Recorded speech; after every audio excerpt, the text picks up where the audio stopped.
सुप्रभात बच्चों, आपका दिन शुभ हो। आइए बच्चों, आज का जो हमारा वीडियो है हम लोग सप्तम वर्ग का है, जो कि सप्तम वर्ग का पहला अध्याय नागरिक शास्त्र का लोकतंत्र में समानता। तो लोकतंत्र में समानता में जो है आज हम लोग देखेंगे, पढ़ेंगे और जानने का प्रयास करेंगे। तो भारत जैसे लोकतांत्रिक देश में संविधान में वर्णित कानूनी प्रावधान के अलावा अन्य पहलुओं पर समानता की जाती है, जिसका वर्णन हम कर रहे हैं। इसमें दिया है पहला मताधिकार की समानता, दूसरा मानवीय गरिमा का मूल्य। तो भारत जैसे लोकतांत्रिक देश में सभी नागरिकों को बिना किसी भेदभाव के एक निश्चित उम्र में के बाद मत देने का अधिकार दिया गया है, ठीक ना, जिसे सार्वभौमिक वयस्क मताधिकार कहा जाता है। सार्वभौमिक वयस्क मताधिकार के अंतर्गत देश के सभी नागरिक 18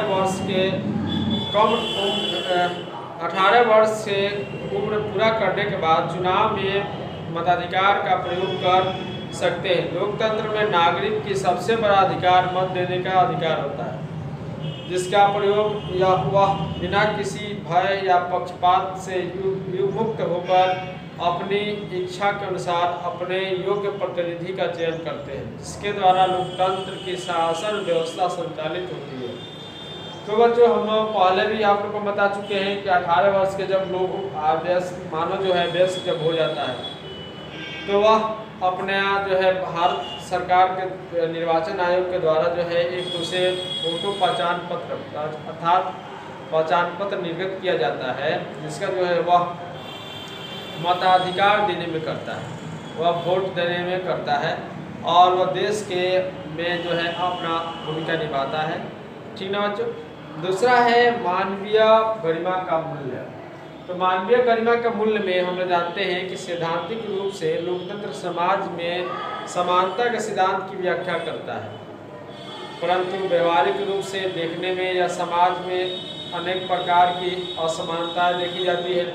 भारत एक धर्मनिरपेक्ष पथनिरपेक्ष राज्य है, जहां सभी धर्मों को एक साथ रूप से देखा जाता है, लेकिन समाज में धर्म के आधार पर भेदभाव किया जाता है, ठीक है बच्चों। समाज में ऊंची जाति और नीच जाति के बीच, स्त्री पुरुष के बीच भेदभाव किया जाता है। संविधान में स्त्री पुरुष को समान अधिकार दिए गए, परंतु अभी भी महिलाएं शारीरिक, सामाजिक और आर्थिक शोषण का शिकार हो रही हैं, जो मानवीय गरिमा का मूल्य को ठेस पहुंचाता है। मंदिर में, स्कूल में या बैंकों में या अन्य स्थानों पर समानता के सिद्धांत का उल्लंघन होता है। समाज में अमीर और गरीब के बीच भेदभाव किया जाता है। गरीब का बच्चा स्कूल में पढ़ने जाता है तो उसके साथ अमीर के बच्चे बैठना नहीं चाहते हैं और अपमानित करने का प्रयास करते हैं। इसके अलावा शिक्षक का व्यवहार भी गरीब बच्चों के प्रति अपेक्षित होता है। आगे समाज में इस प्रकार की भेदभाव क्यों किया जाता है? इसके अलावे अस्पृश्य जाति के अछूत माना जाता है, जो मानवीय गरिमा को ठेस पहुंचाता है, ठीक है बच्चों। तो इस तरह से हम देखते हैं कि समाज में बहुत प्रकार की कुरीतियां फैली हुई है।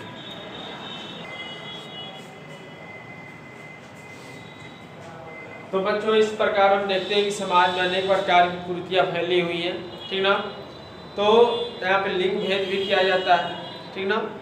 और जो है इस चीज़ को दूर करने के लिए, जैसे कि भारतीय समाज में जाति प्रथा लोकतंत्र के सिद्धांत का उल्लंघन करता है। भारत में जाति प्रथा प्राचीन वैदिक काल से ही आरंभ हुआ।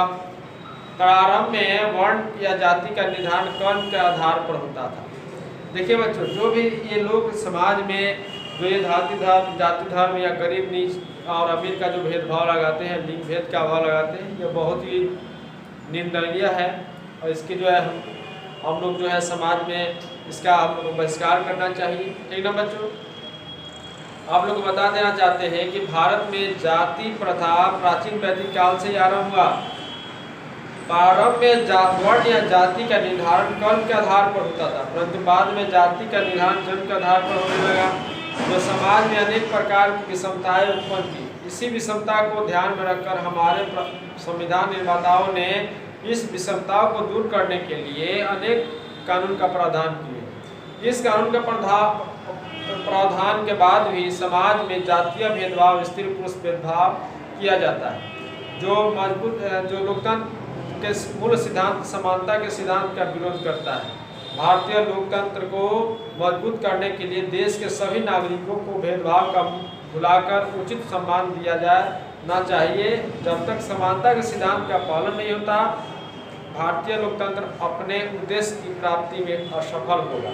देखिए बच्चों, प्राचीन काल में कर्म के अनुसार जो लोग जिस काम से में लगे हुए हैं, संलग्न हैं, उनको जो है उस काम के अनुसार उन्हें जाति के आधार पर बांटा दिया था। ठीक ना बच्चों, उस जाति में उस समय की जो सोच थी बहुत ही अच्छी थी। ठीक ना। धीरे धीरे समय जब व्यतीत हुआ तो लोग जो है उस काम के अनुसार जो जाति बांटा गया था उसको भुला गए। भूल कर जो है उसके बाद ये लोग अब जन्म पर आधार कर दिए। जिस धर्म में जो जन्म लेगा वह जो है वह धर्म कहलाएगा। तो इस तरह की एक नई दिशा मुड़ गई और जो है एक नया सोच उत्पन्न हुआ, जो कि समाज में यह एक दाग या धब्बा की तरह है। ठीक ना।